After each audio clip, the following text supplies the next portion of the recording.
McCrispy strips are now at McDonald's. Tender, juicy, and its own sauce. Would you look at that? Well, you can't see it, but trust me, it looks delicious. New McCrispy strips, now at McDonald's. Ba-da-ba-ba-ba. Does it ever feel like you're a marketing professional just speaking into the void? Well, with LinkedIn ads, you can know you're reaching the right decision makers. You can even target buyers by job title, industry, company, seniority, skills. Wait, did I say job title yet? Get started today and see how you can avoid the void and reach the right buyers with LinkedIn ads. We'll even give you a $100 credit on your next campaign. Get started at linkedin.com/results. Terms and conditions apply.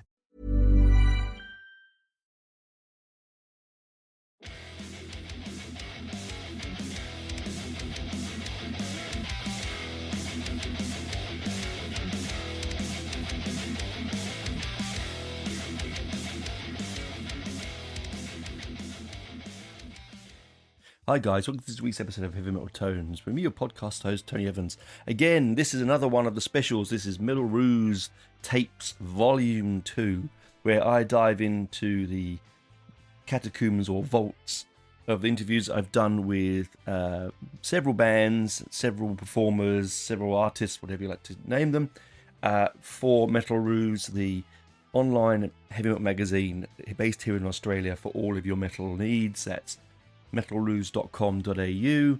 Dive in and find out. It's always updated regularly by Michael. He works his bum off to get this stuff up and ready. He works very, very hard. He makes very little from it, and I am very proud of him, and also proud to be part of the journey he's on. So, first part. This one was I interviewed Steve Blanco from Imperial Triumphant on the 1st of March 2025 about the new album Goldstar. Imperial Triumphant are a really interesting three-piece experimental jazz fusion, punk-based. Very difficult to put a label on it, but they are interesting. The music is very diverse and very, very enjoyable to dive into. They are playing, as I record this, as I speak, they will be replaying one gig in Tasmania at the Dark Mofo Festival. My good friends are going to see them. I really hope they put on a show for them. But here was my interview with Steve Blanco, the very, very, very gifted musician and part of Imperial Triumphant, talking about Goldstar and much, much more. What's up, Tony, huh? You good? Yeah. How are you? All right. Doing great. I like to see you. I like to hear that. That's good. Morning. You're in my future. That's it. I am. Yes, I'm older than you. It's by 11 hours or 16 hours or whatever it's over there. I think it's like 15 hours. Yeah, it's crazy. It's crazy, isn't it? To think of the world like that. It's nuts. Yep. But thanks for coming on and having a chat. My Steve, pleasure. it's interesting album that's coming out from you very soon. Goldstar. I very much enjoyed it, I have to say. Thank you. I get lost for words because I really enjoyed it. I keep listening to it, and every time I listen to it, I hear something different, which is the joyousness of music. Is that the right word? The joy of music and what kind of music that you make. Definitely. Yeah, because your stuff is very, I like the word esoteric, but it's unusual in the world of the modern world of metal, isn't it? Would you not say? But it's different. It's outside the borders of traditional music in that respect. Yes, I would say that. It's on the edges. Out of the box. Out of the box. That's right. That's the right word to say it, because it's accessible. It's just it sits outside of the mainstream. I think is probably the right way of saying that, isn't it? Yeah, probably not too many people would consider us mainstream. yeah. Well, and you know what? Glory be to that, because in some respects, it makes what you can do a little bit more you, isn't it? You have the flexibility and the ability to do anything you want and everything you want without having to worry about those boxes that people put people in, which is what makes your music so great, mate. That you don't have to go, oh, well, you know, the record company want this sound. you know. Yeah, I mean, we're kind of lucky with the record company because they like us. Why wouldn't they? Yeah, I mean, of course I like what we're doing. Obviously, I'm in the band. But yeah, also just the industry is it's a weird business, the music business, especially these days, And it's just cool that they like us and support us, really, because we are definitely on the more obscure end of things, But but that's the right thing, though. See, that's what record labels should be doing. That's what they used to do.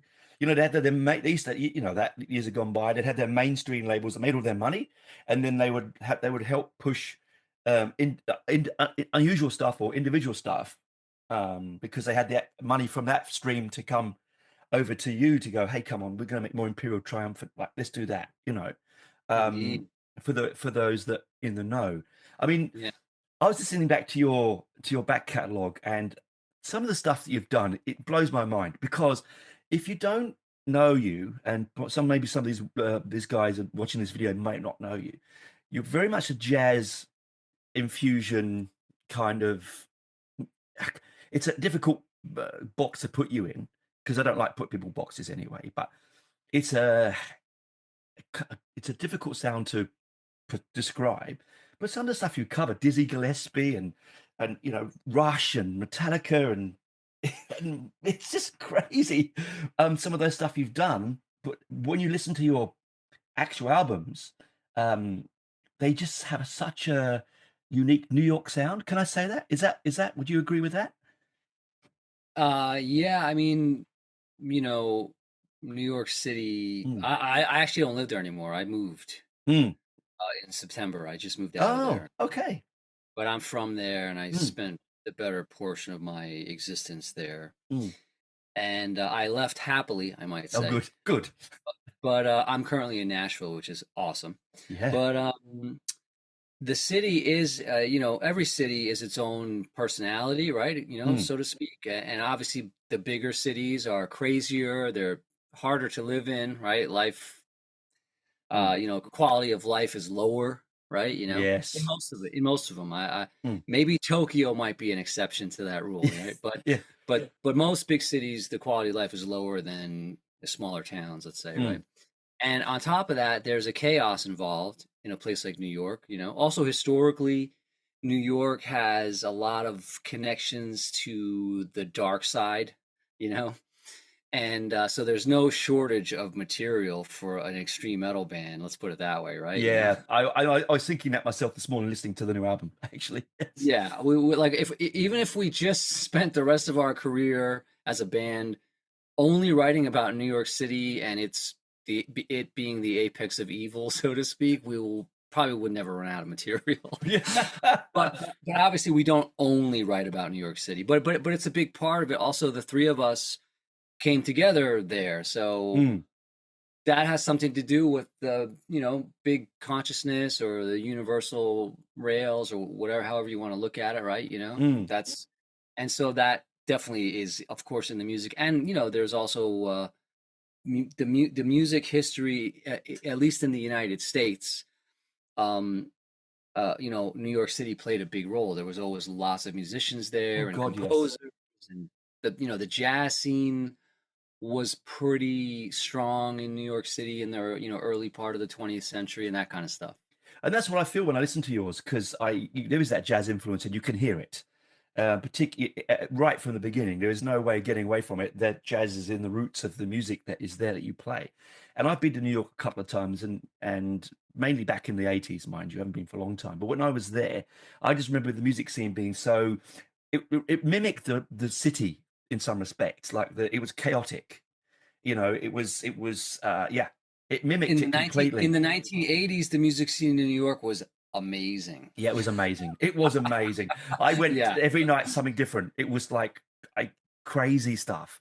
And, from the, lounge jazz to blues to heavy metal to punk, everything was there. And you could do it within walking distance of anything. And it was just so wonderful. And it comes across, I think, in sort of in your DNA of your music, like Lexington, the new single, Lexington, it has that sort of real vibrant, the city sound. It sounds like a busy city in the music, in the darkness of it. Like you said, it captures the darkness of that city, as we know, has an underground darkness like most major cities, right? Yeah, and we were so unbelievably fortunate that we got to film the music video up on top of the Chrysler Building. I love that building. Unbelievable. Like, it's like crazy. Probably that building has a wild history too, and also it's probably the most iconic building in North America, I would say. Oh, absolutely. Absolutely. Yeah. I mean, I remember it from the Cohen film, Cue the Winged Serpent, when the beast is living in the top. And as a young boy, I remember watching it and going, I really want to go to that building. I've only ever seen it from the other side, like up on top of the Empire State. Yeah. Well, the Empire State Building, you can go to the top. It's public space, but the Chrysler Building is private. No one's allowed up there. Yeah. So lucky to do that, man. Yeah. So we wanted to do it a number of years ago. We just kept. I guess we manifested it somehow. Right? Yeah. Well, that's the beauty of this kind of music that you're making. Like When Killing Joke recorded in the King's temple, the King's Chamber in Egypt. It's one of those things that bands do these things. How cool is that? Crazy, right? Actually, I would love to take Imperial to Giza. Oh, do it! Yeah. I mean, if we could, even just for a photo, you know what I mean? Oh. In your full outfits, that'd be amazing. That would be amazing. Now, the album itself has some really interesting people on it. You've got Tom Lombardo on there, right? Dave. So Dave Lombardo. I always call him Tom. It's a weird thing. I've got a mate of mine who's a drummer called Lombardo. Tom Araya, Dave Lombardo. That's it. There's the connect. There's the connect. So Dave Lombardo, right? So you've got him there, and also you've got Thomas from Meshuggah on it as well, and Yoshiko Ohara, if I can say that correctly. Oh, Yoshiko. Yeah. Yoshiko. That's great lineup, mate. It's just astounding that someone like Dave would come along and play that kind of tune. Like, I've only ever seen him butcher. No disrespect. I've only ever seen him really.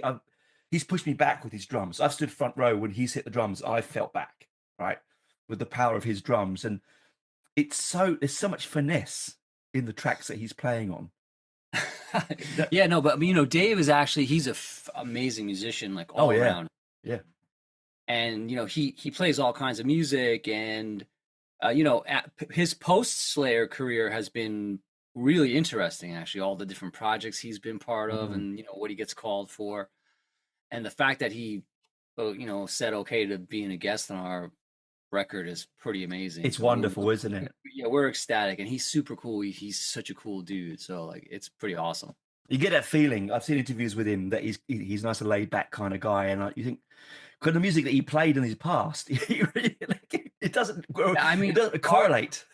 Yeah, I mean, we can't deny the impact that Slayer made in the world of metal. I mean, it's a long time ago these days, but at the time, like when Hell Awaits came out, there was really not much music that sounded like that. So no. We have to always put it into context of the time to remember how actually forward thinking they really were as a band, right? Well, man, I saw them during the Rain of Blood tour when I was 16, and that's amazing. It blew my mind. Like, I saw the South of Heaven tour when I was like 15 years old, man. Jesus.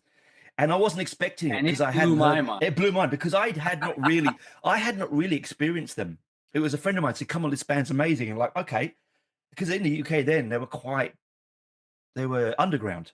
They weren't like and I went there, and that whole opening live bit with the backs to the audience and the red and the whole thing, it's a blur now. Yeah. You were in the UK when you saw them? Are you originally from the UK? Yes. Yeah. Yep. I hear. I was going to say you don't sound Australian. No, I'm from London. Oh yeah. Okay. Right on. But so you saw them in London? I saw them in London. Yeah. Wow. Yeah. Hammersmith Odeon, I think it was, if I remember rightly. Bloody amazing. I remember the South of Heaven tour. First of all, I loved South of Heaven. I love Brain and Blood and South of Heaven. Those two albums to me go together. Yeah, they do. They're kind of like the apex of Slayer to me, you know, right? And Rick Rubin was involved and all that Oh, kind of stuff. yeah. And I saw them, and the funny thing is Danzig opened, and that was also great. Like the whole show was amazing, So it was Jesus. Danzig and Slayer, and that was the tour. Wow. I think the opening for us was Helmet. Oh, I think it was Helmet. That's cool too. That's cool too. From memory, but like I Yeah. have to go back and check it. I don't remember too much of the opening because I did get. I just remember, I remember getting the cassettes from my friends. Like that's Yeah. how that's how we got into music back then, Yes, right? I know. Yep. It was cassettes and underground word of mouth, basically. I was getting them especially from metal. yeah. I was getting them from the music press. You go to the back of the music press and you'd write off to someone in America and say, "Hey," and they'd swap tapes. I'd send them something from us, and they'd send something from them, and it was such a great. And I've still got them. So cool. It's so cool, right? Because it was a real connection. I think now, sadly, in mainstream music, that is lost. That connect. We had that wonderful connection because we, at a click of a finger, we can say, "Hey," which is wonderful, but the mystery is missing. Yeah, I mean, I do like I think there are many amazing things current in our current time, and I love a lot of what's happening in technology and life and consciousness and all the different levels that we're reaching and evolving as a species. But there is a little something that I miss from the time that like you and I came up listening to metal. And I remember we had this store in the town where I grew up because I actually grew up in the suburbs of New York City. Right. And then I spent 25 years in the city. So, but in the town I grew up in, my pals and I, my metal friends, we would go to this place that was called Tapeville, USA. Oh, what a great name.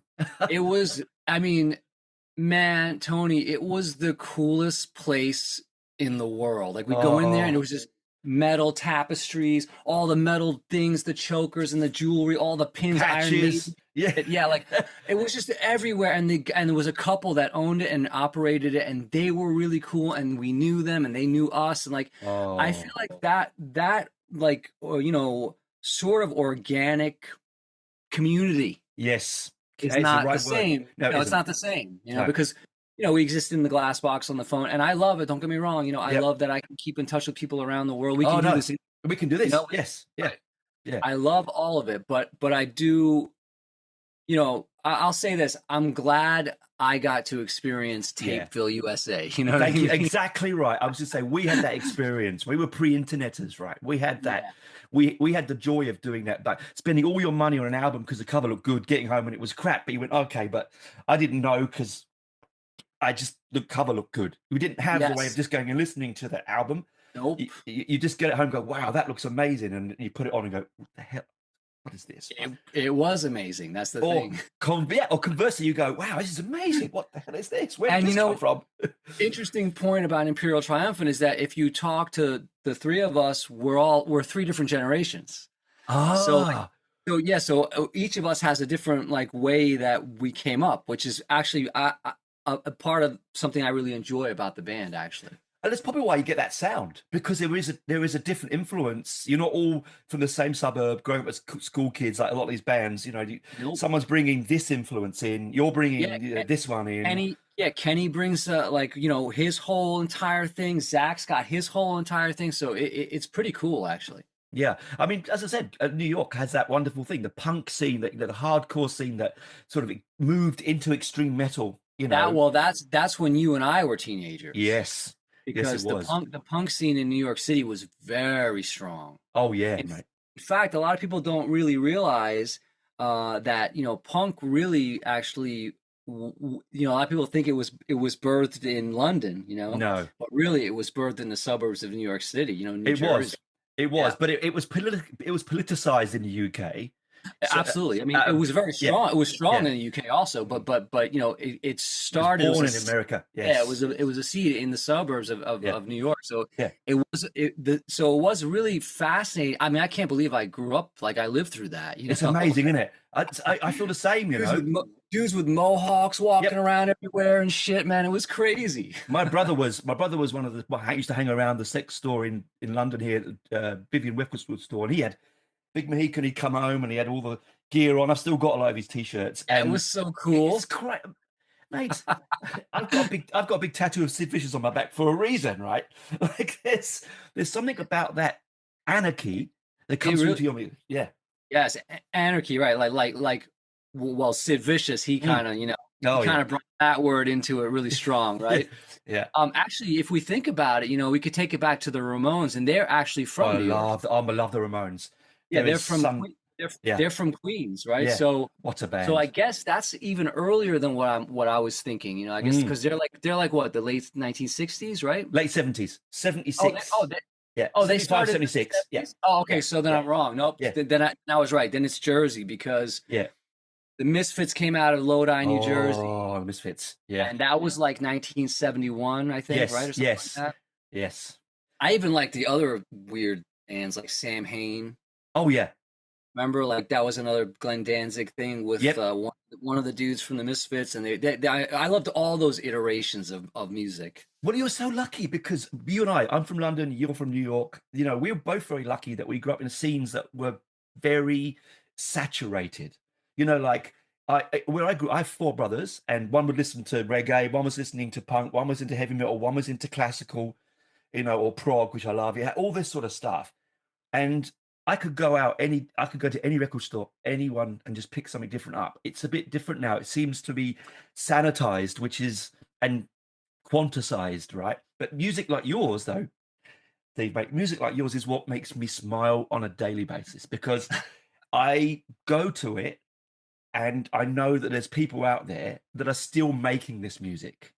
They're still making something that for them, and then for other people, right? It's not, you're not making it for faceless idiots. You're doing it for you, and then and for the people who like your music, but firstly for you, which is the most important thing. Definitely, but I have to say, like connecting with people, to me is that's the biggest, most amazing part about music to me. Oh no, I think you're right. I mean, going to live music, particularly live music, is such an. I'm an old man now, right? And I go to these things. You and me both. I go to these gigs, and I'm 16 again. Exactly. I go there. I'm at the front, and my soul and energy is reborn. I will never age, man. I mean that sincerely. This might decay, right? This is just only one part of it, though. Yeah, but your music and the existence way bigger. Yeah, your music and bands like that. Yep. Last year we did a tour with Abath, from Immortal. I love him. Yeah. You what a dude. Me too.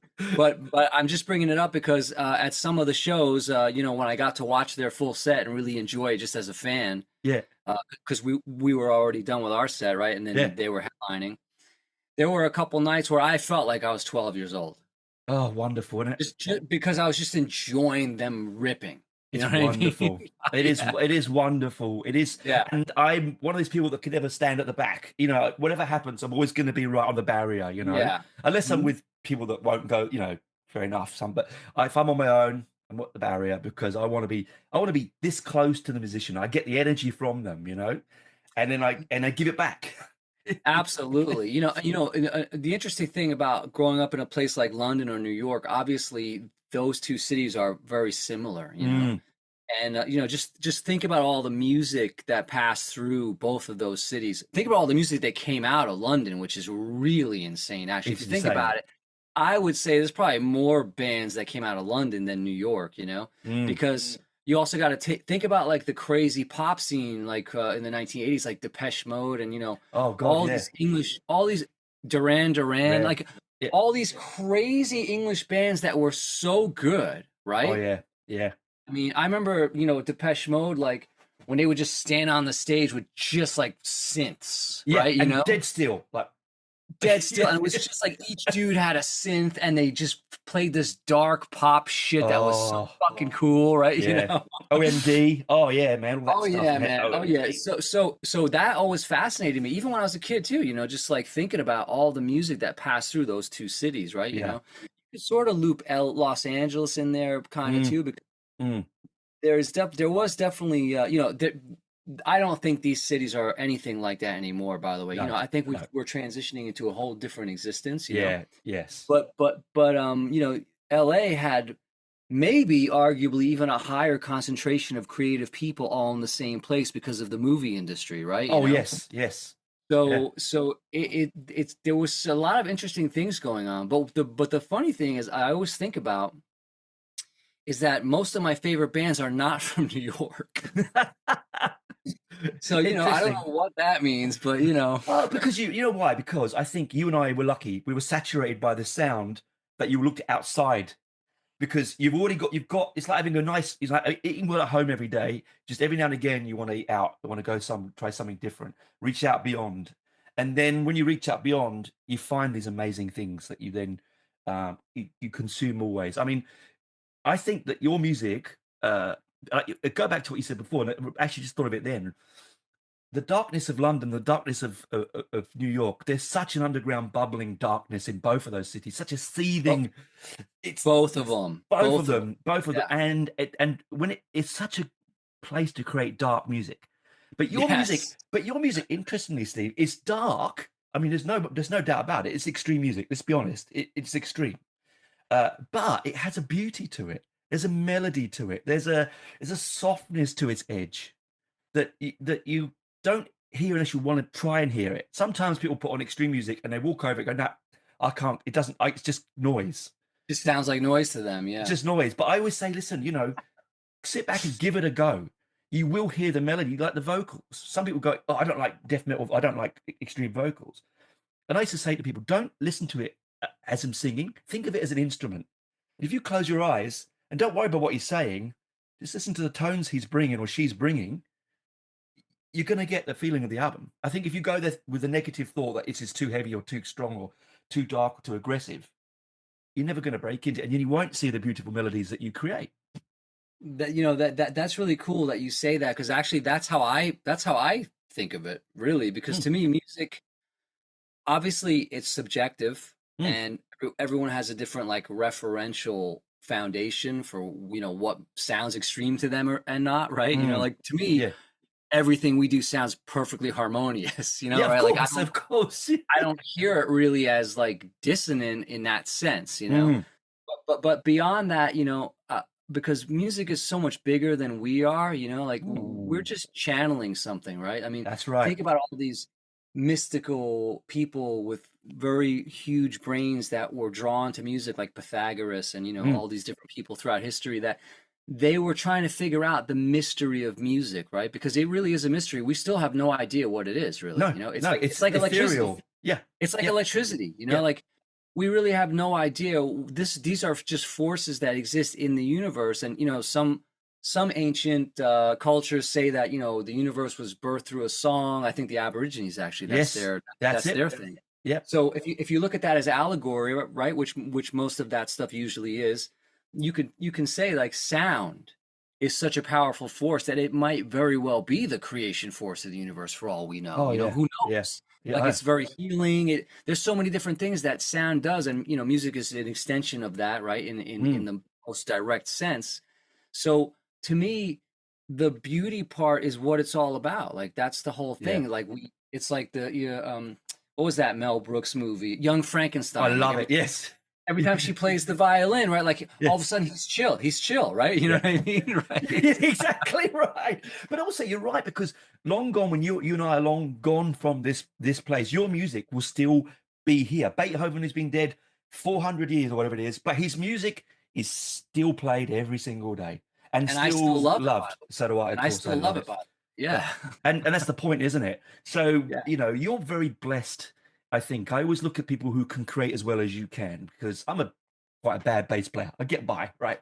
But you're playing the best instrument, though. I am indeed. Only because I wanted to play lead when I was a teenager, but I couldn't get into bands because everyone had guitarists. So I picked up the bass and fell in love with it. And I've been listening to The Who since I was a young boy. So Johnny Entwistle he's in my DNA, right? And so it was sort of came through, but I look at the people like you and I put your records on and I go, God, man, where does that come from? But particularly your kind of music, because it is so transcendental in a very, I think it's transcendental. I put it on and I relax to it. in a strain. I know that a lot of people get up and get really busy with it, but I put your stuff on and I'll sit back in a dark room, no lights on. Yeah, I mean, See a glass of that's whiskey. how I listen to it. Yep, glass of whiskey, lights off, no one around. I'll take it that way, because I can jump into the spaces between the notes and the spaces outside the notes if I've got no distraction, and that's how I like to do it. And I think that your stuff has that. It's right in that sweet spot, mate, Steve. It's in that, and every time I said before at the beginning, every time I put it on, I find something different. So when listeners listen to it, I urge them, people who listen to this, watching this video, listen to it over and over and over, right? Get it really in your DNA, because it's such a great album. I love, by the way, also, I love what you put on the cover, 9 Class A tunes. Yeah.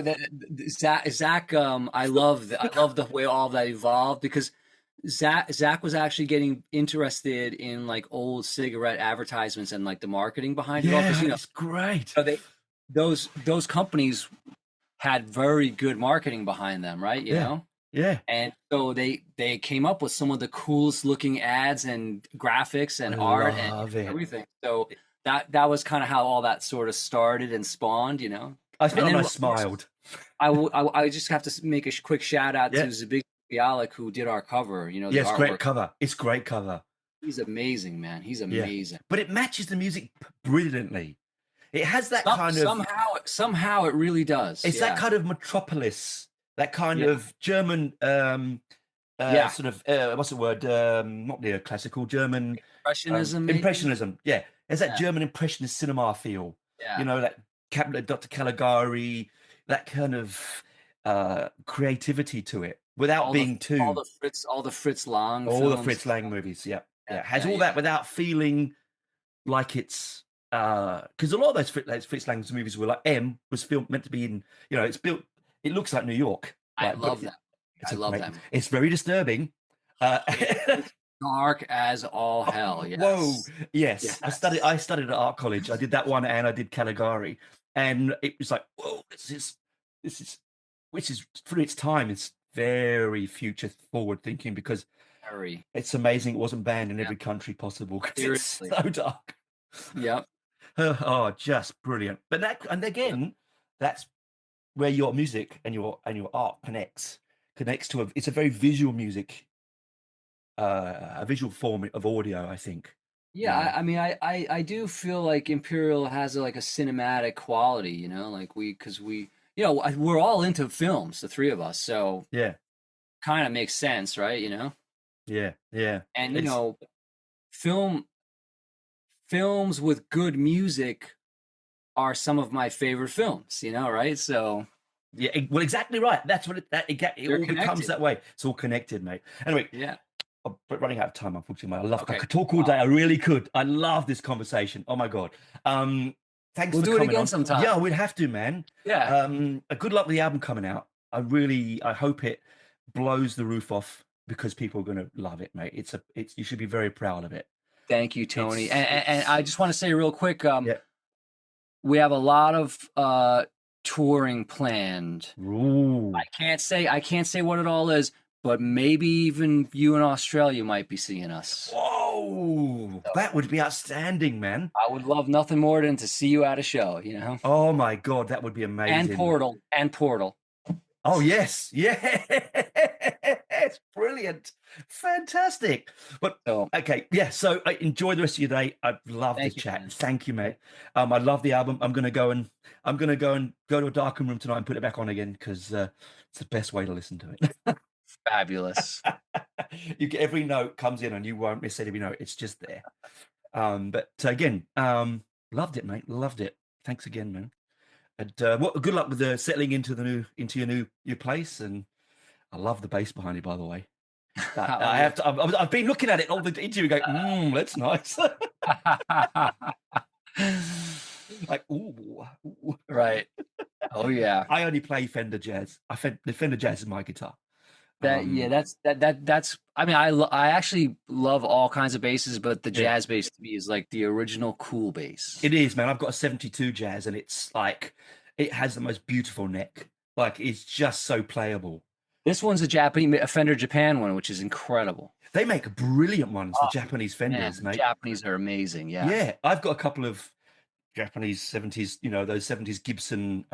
Oh yeah. Yeah, When they were almost like making them better than we were here in the USA, I have. I've got a tobacco sunburst Gibson Les Paul, and that thing weighs an absolute ton. It is the heaviest thing I've ever owned, and I still own. But bloody hell, that I can only play blues on it though. If I sit there and play, it's only blues. It will not let me do anything else. Is it like a Bernie or a Greco or something? Oh, it's a Bernie. Yeah. The Bernies were great. Mate, and it sounds, I can't play anything else. I've tried. I pick it up, it tells me you're playing blues only, man. I can't do anything else. I go there and I'm suddenly in the blues. I'm doing all this augmented stuff. I'm like, that's not, I want to play some heavy. No. But if I pick up my Ibanez, no problem. Oh, no problem. Yeah. But pick it up and it's like, you're playing blues, man. It's sort of like in its DNA, It's so true, right? And Japanese, no less. And Japanese. So it's like, where does that come from? I'm so ignorant. I just learned recently that the Japanese culture is 16,000 years old. Oh, yes. It's beautiful, isn't it? It's crazy. Blows my mind, man. 16,000. That's unbelievable. If you think that in the UK, particularly in the UK, we go back, like the human beings have been a long time, but 4,000 years is probably as far back as we can take it to find, and even then, nothing written, nothing kept, but stone tools, right? 16,000. I mean, the Aboriginal was 60,000 years. Oh, I know, man. Right, 60,000 years. The American Indians here are 20 or 30,000. It's a wonderful, right? It's that, and there's where all it comes from, man. It's deep. But what's cool? You know what's cool about England, though, man, is that it's the most medieval country. I know, it's wonderful, and I love medieval history. So for me, it's something I love it. So it's in my. I go back to it all the time, man. I'm always watching videos about medieval history. It's like, yeah, I'm on that one. That's it, dude. Whenever I'm over there, I'm just like, this is the most medieval place on earth, man. It really is. It's the center of the medieval universe. It truly is. Yeah, it's wonderful. Yeah, but I can't wait if you come over. That'd be amazing. Yes. Good luck with touring this new album. Hopefully. Good luck with touring the new album. Good luck with it, all the art talking you're going to have to do about it. And I know it's a lot to do, but it's well deserved because it's just. I've said it before and I'll say it again, mate. It's. I think it's your best one. And 6 albums and 3 EPs. This is for me top of the table. Thank you, because I've sat back and just consumed it, and it's stuck in my head. And I think that's something that says a powerful thing about your art, that if it sticks with you, that's the key, isn't it? Walk away thinking about it. I walk away. I was walking around the house today just thinking about it. So it was like, yeah, that's so cool. So cool, right? Yeah. It's just wonderful. And you and I have that love. It's a wonderful love that we can take to music. It's not throwaway. I don't mind throwaway music. Don't get me wrong. I enjoy throwaway music. Pop music has its place. Music to go away in the background, but there's something when it lives with you. I love all music, man. All of it. As long as it's good. As long as it's good. Exactly. Well, that is right. And it's not just that little box and no one's not actually working. But we won't go into that. I'm not going to go into that. I'm not going to be that person. Hey, man, listen. Michael Jackson was awesome too. Genius. Yeah. And he was considered total pop, right? But meanwhile, you listen to some of the, like Thriller and Bad, like that shit's. Man, I bought Thriller when it came out, I remember, and being the most excited I've ever been in my life because I love horror movies. And it was pretty heavy too, man. That music was pretty heavy, yeah. And Rick Baker had done the special effects for the single, and I was like, oh my god, A Miracle in London, this is amazing. So and Quincy Jones and all that stuff, amazing shit. We lived through the best times, man, and there's more times to come. I hope there's more times to come. You never know. You never know what the next day is going to bring, right? Yeah, you don't. I mean, you know what? We're alive right now, so this is technically the best time. Golden. You said we're here. We're here in this present time. So there's no time better, right? Mate, you said it, man. Golden. Well, keep going, man. I should really go. I have to go. Yeah. But thanks for chatting, and yeah, again, Carpe album, man. We'll chat again soon. Hopefully in person. Or yes. I would love that. I'd love it, man. Say hello to the guys for me. I will. See you, man. don't go anywhere, because after the break, there is some one of the most enjoyable interviews I've ever done, one of the most relaxing and funny interviews I've ever done. Hopefully it comes across on the audio. The video itself is available on Metal Roos and on my Patreon page for you to watch. But do sit back and relax and listen to the crazy lads from Erra about their pre-tour gadabout Walmart. What a strange interview this was, but a fantastic one to listen to. Hope you enjoy it. See you on the other side. Bye for now.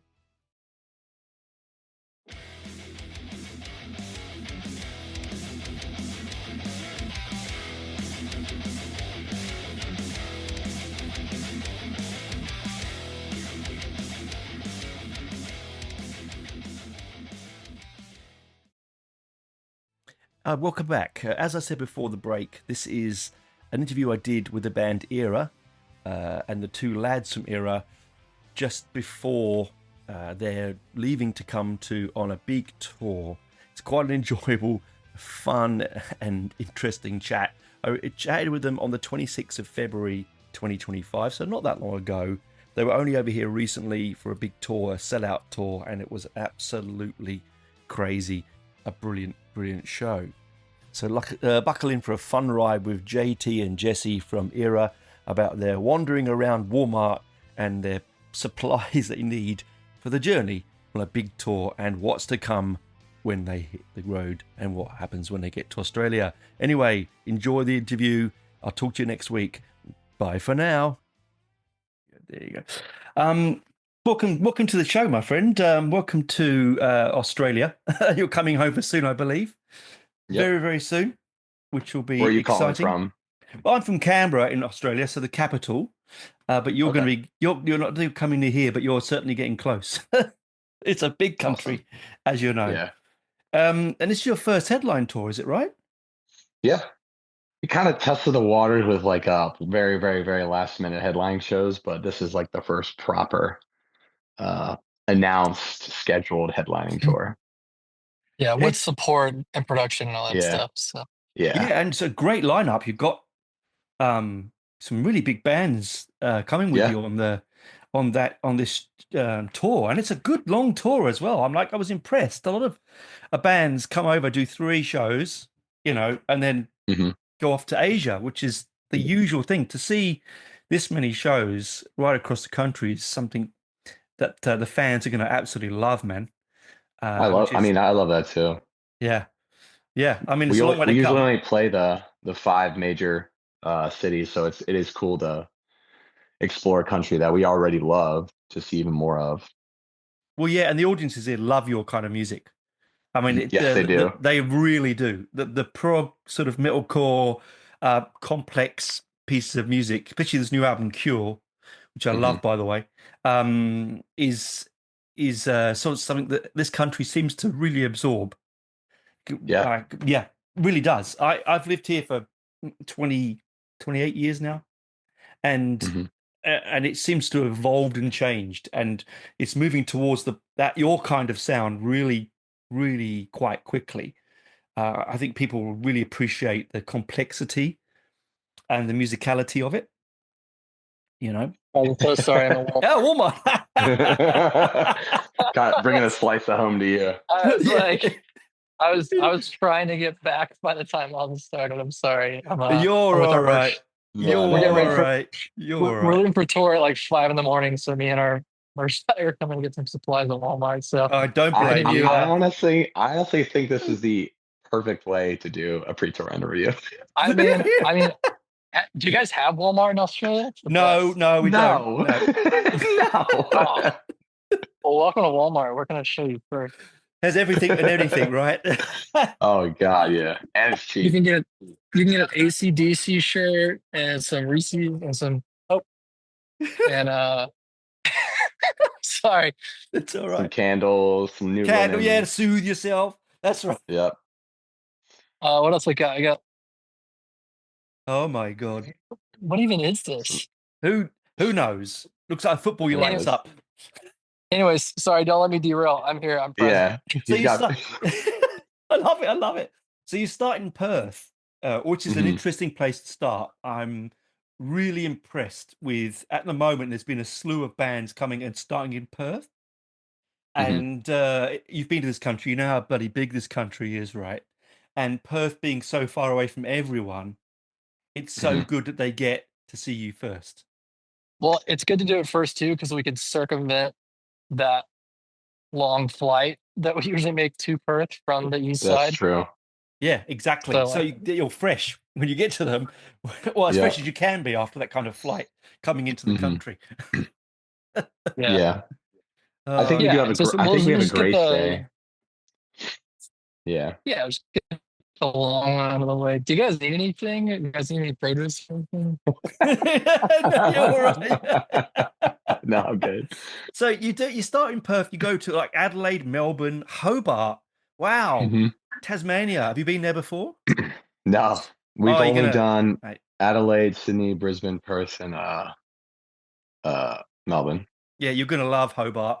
It's a funny little place, little island. It's a funny little island, Tasmania, but the people there are lovely, and it's stunning place. If you get some time to have a look around, you're going to really enjoy it there. Because will there be like a ferry or like some sort of boat to get us across? There is. Well, there's a big boat, so you go over on a big boat overnight, the Spirit of Tasmania, or you fly. Oh, nice. Depending. Yeah, it's an overnight boat, so it's a long trip. I guess we'll have to see.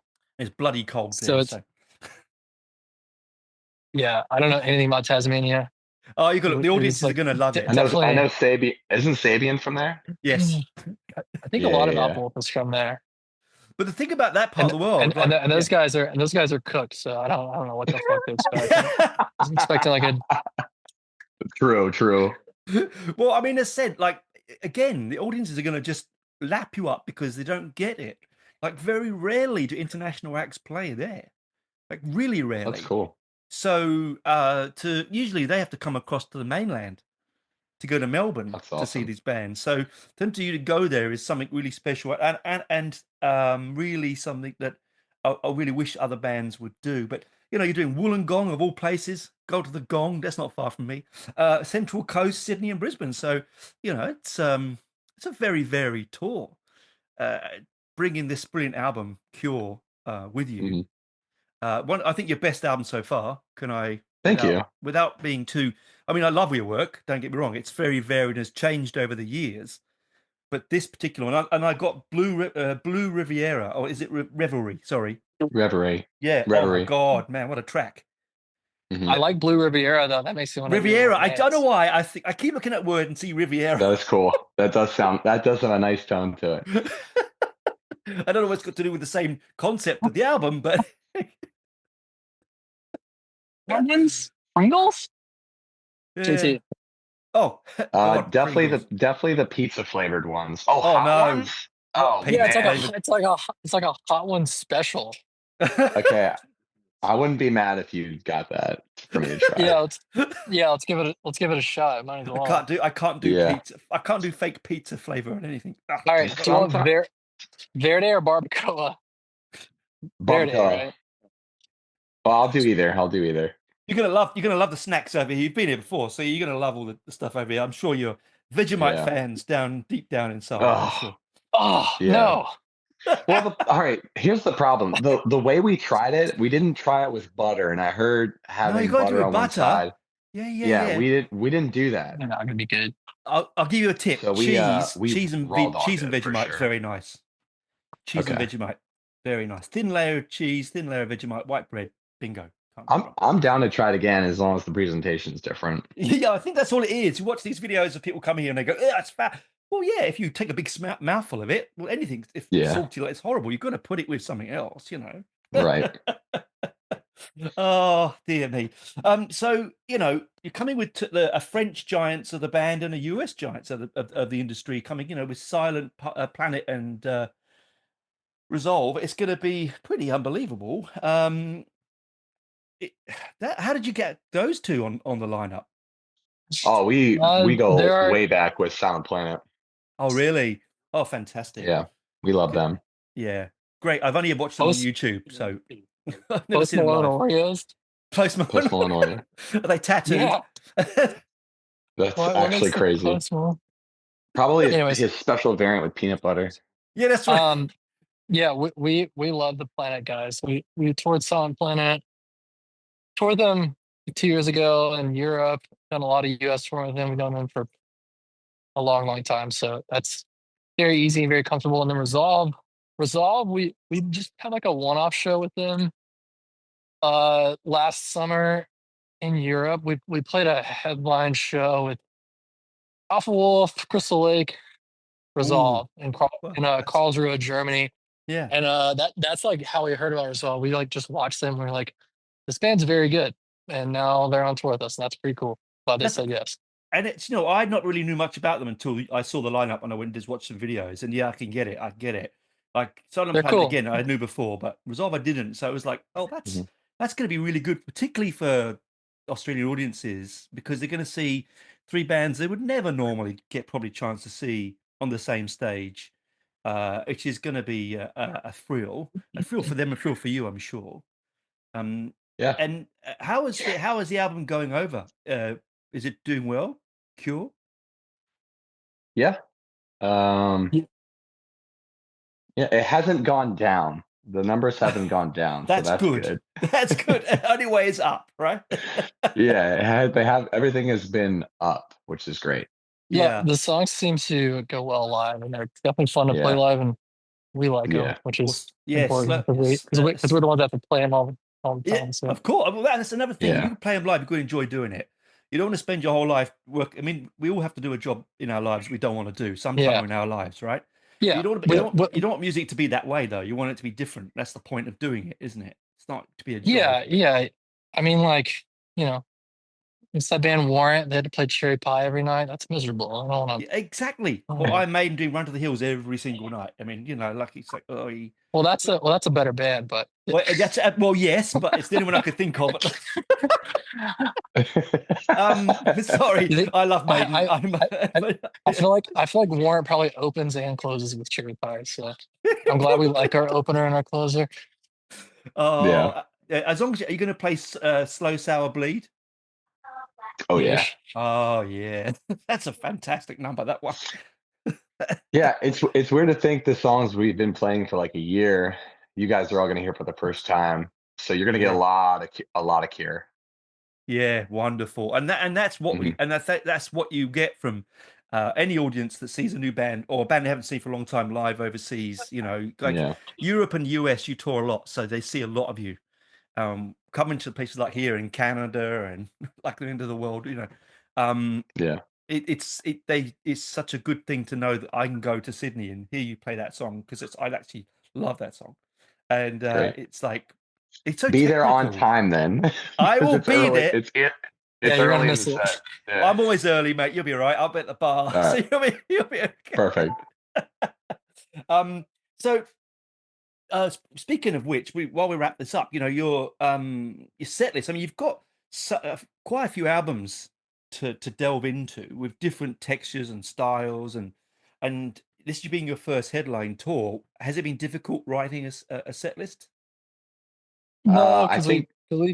What? I mean, you literally said this is so hard after you sent the set list. No, it's always hard, but we've headlined. In so many other places that it's like, I would actually argue it's a little bit easier than, trying to pick like a 30-minute set because that is true. You're picking through the same amount of songs with more records to delve through. But it's always tough. We'll get it better on the next one. This particular set we picked for Australia is awful, and no one's gonna like it. But that's rubbish. They'll love it, mate. How dare you? I'm not being sarcastic. We like it. But, Jesse's trying to pick out pads right now. Yeah, I can see that. Yeah. Oh shit! I didn't even know. Feminine hygiene. Well, it's important. Yeah, very important. Great for nosebleeds. JT. It's true. It's big in wrestling, actually. I'm sure it is. Yeah, I can see that. One up each nose where you go, right? Boxing, wrestling, yeah. Did you wrestle in high school, JT? No, my family did. My brother, my dad did. There you go. Wow. See, I grew up in a country where wrestling wasn't really a thing. So, it wasn't the 70s when I was a kid, but then the there's 90s. probably other activities. You got big sweaty guys grabbing each other. So yeah, well, that's exactly right. There was always something to grab it. Rugby. Rugby, yeah, well, that's exactly right. Yeah, that's just basically American football on steroids, right? So it's a great sport. I love rugby so much. You never know what's going to go on with it. But anyway, I really hope you enjoy your trip over to get here, and I really look forward to seeing you in Sydney. And I'm sure the audiences are going to go off here for your sound, because, as I said, it's much needed over here, man. And the album's a cracker. So thank you. All your albums are great. But this new one, which is the one you're touring on, Cure, which came out last year, is one of your best, mate. It's I think it's one of your most accomplished. Thank you. Pieces. So it's a very cohesive album, which is thanks. Which is technically mad. I listen to it and go, how are they doing that? Like, what's going on? Oh shit! These are the pinned adult undergarments. Make sure you bring one for everyone in the audience. Yeah. Look at the models, though. It's like, I don't think that guy's incontinent, but you never can tell because they're wearing them. Well, if he can wear them, I can wear them. You know, that's the key. Yeah, getting safe and fresh all day long. That's right. Hey, I'm getting older. That might become a tour necessity. It's on your rider. Oh God, maybe one day. Blue M&Ms and incontinence pads. Yeah, sorry. Only red Sour Patch Kids and Depends in a size medium. You've made my morning, you guys. It really has made my morning. Good. I wasn't expecting this conversation. It's quite lovely, actually, heartwarming. Right. We get progressively more unhinged. That's okay. I'm so gonna cry. Wonderful. I'm sure you're going to bring that energy to the shows, like I'm sure you always do. So we try. Yeah, I'm sure we try to. I think it just comes naturally, mate. We can have fun with the Australian crowds. You guys have a great sense of humor, mate. They're like English. We feel right at home. Yeah, like unless you ask us to do a shoe, in which case you can go fuck yourself, because we ain't doing that. Fair enough. And don't touch anything that's got more than 4 legs and crawls, okay? Because it could be dangerous. They just found the world's biggest funnel web spider, haven't they, in Queensland? So, oh God. Yep, and that's apparently even more venomous. So there you go. Fun. Lovely. Fun. I hate spiders. So do I. I'm in the wrong country, mate. I'm in the wrong country. Yeah. But anyway, have a safe trip. Good luck with the show. Good luck with the album going across here. Thanks for the chat. I'll owe you a beer if I see you in Sydney. We'll be there, man. I'll be there. I'll see you there, man. Okay, man. Bye. Take for care. Now. Enjoy your shopping, man. Thank you. Okay. Yeah. Bye, man. I sadly couldn't go due to work and family commitments, but I gave the tickets to my daughter's fiance, and he was a big fan, and he absolutely loved the show. So it was good to hear that they really went off, and the audiences here took to them as they should. Anyway, so that's it for another month for the Metal Roos Tapes. Volume 2 this time. Next month, whenever it is, is Volume 3. Who knows what'll be on that one? We'll find out when we tune in, won't we? Anyway, bye for now. Chat to you next week.